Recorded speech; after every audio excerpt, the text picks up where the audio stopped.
எல்லாரும் செஞ்ச சேவையை செய்யத்தான் என் பிள்ளை இறங்கி தமிழ்நாட்டுக்கு வந்திருக்கு. உங்களுக்கு யாருக்கும் இடைஞ்சல் கொடுக்கல. மக்கள் நினைச்சு ஓட்டு போட்டோம். என் பிள்ளை தமிழ்நாட்டுக்கு சேவை செய்ய இறங்கிருக்கு. உங்களை யாரையும் எந்த தொழிலும் கொடுக்கல. நீங்க வந்த பிள்ளைய வரக்கூடாது போகக்கூடாது இவ்வளோ இடைக்கூறு கொடுக்குறீங்களா? எதுக்கு? நீங்க எத்தனை வருஷம் ஆண்டிங்க, மாற்றி மாற்றி ஆண்டிங்க. உங்களை யாராச்சும் நினச்சி கேட்டோமா? நீங்க என்ன செய்யறியோ, நீங்க என்ன போடுறீங்களோ, தமிழ்நாட்டை என்ன பாடுபடுத்துறீங்களோ அத்தனையும் நாங்கள் சகிச்சு தானே உங்களை நாங்கள் வச்சிருக்கோம் முதலமைச்சரா. உங்களை நாங்கள் என்னமே கேட்கலைங்க. இப்போ மக்கள் ஆசைப்பட்டோம், ஒரு மன்னாதி மன்னனை ஏற்றுக்கிட்டோம். இது தப்புன்னு உங்களை டார்ச்சர் நீங்க கொடுக்குறீங்க. ஆனால் இந்த டார்ச்சருக்கு நல்லது கிடையாது. என்ன சொல்றேன்னா, ஸ்டாலின் அவர் சொன்னா அவர் படுக்கு ஒதுங்கிட்டாரு.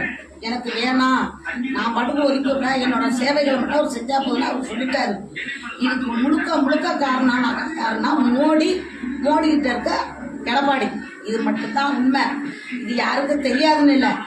எடப்பாடி எதனால அவர்கிட்ட சிக்கிட்டு இருக்காரு, அவரு எதுக்கு இவரை மிரட்டுறாருங்கிறது எங்களுக்கு நல்லாவே தெரியும்.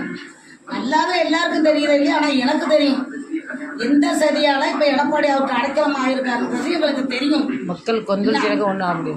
மக்களுக்கு உண்டான தொந்தரவு நீங்க கொடுத்து மக்களுக்கு சேவை செய்ய வந்த பிள்ளை இந்த மாதிரி தொந்தரவு கொடுத்தீங்கன்னா நாங்கள் 234 தொகுதியை வாங்க நாங்க தயாராகிட்டோம். என்ன மறு எலெக்ஷன் வைக்கணும்னு நாங்கள் முடிவு பண்ணிட்டோம். தமிழ்நாட்டு மக்கள் அது வராத அளவுக்கு இருக்கணும்னா மரியாதையா என் பிள்ளைக்கு யாராவது ஒரு 10 பேர் வந்து கொடுத்து உட்கார்றதுக்கு வழி பண்ணுங்க.